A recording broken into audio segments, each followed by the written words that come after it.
Hello, welcome back. Trisha here with Align by Faith, recording from my little recording space in my house. I have my dog Rhea here with me today. She's in most of my videos. If you that are new here, she is a puppy that she's a little angel that we rescued from a shelter after our long-term family dog Doogie passed away in 2020.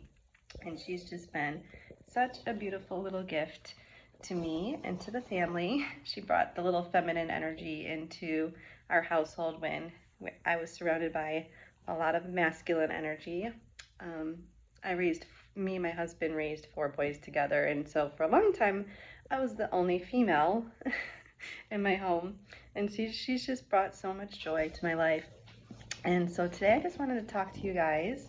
First of all, if you're new here and this is the first time you're seeing any of my videos, please share in the comments who you are, where you're from, and what brought you to listening to my content.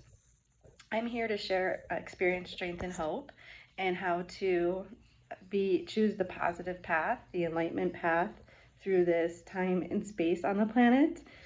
And I share techniques and tools and just through my own stories and how I've made choices to always see the silver lining in challenges and see challenges as obstacles and challenges as opportunities. And so today I'm just going to share a little bit about like what's going on in my life and how I'm choosing to see it through clarity and choosing to move in alignment, moving in faith. And so yesterday it was a perfect opportunity to share like how do you continue to be faithful through all things. And so like yesterday there's a perfect opportunity because my husband and I was in a hurry yesterday, and I really don't enjoy being in a hurry. Most of my day-to-day life I try to take it easy and go with the flow and try not to be scattered mind and like rushing to get out the door. I'm very purposeful with my time and my energy. I'm very proactive. And so yesterday I was feeling a little stressed because I had back-to-back things to do. So I came home and then I had to drive my son to work.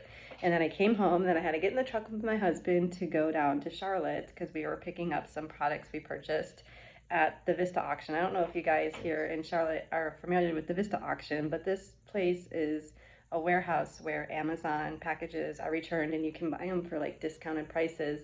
And so my stepsons who live in Raleigh, they found this place and they keep ordering things that we have to go pick up. And in the interim, my husband and I were like, well, let's see what's like available here for us. Like what can we get from this place? So anyways, we were on our way to Vista auction and I was feeling so scrambled. And I remembered earlier in the morning when I came downstairs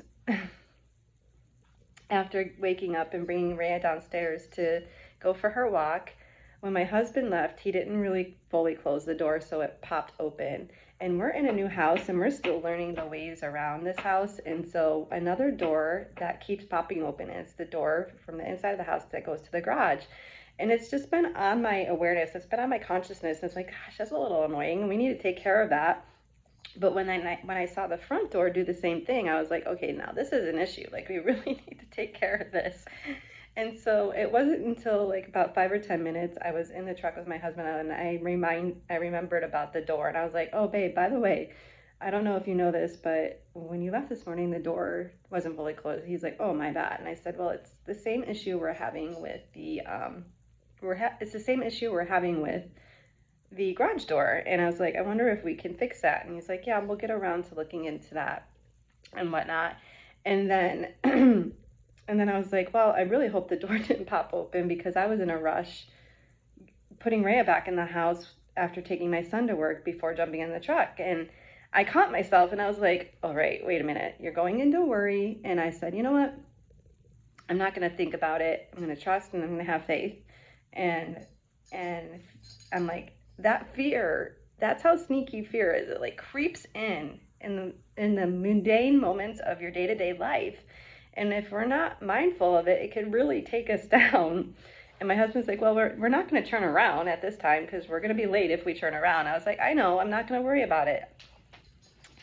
And somatically, that takes a minute still for me because I've lived many, many years scared, courageous yet scared.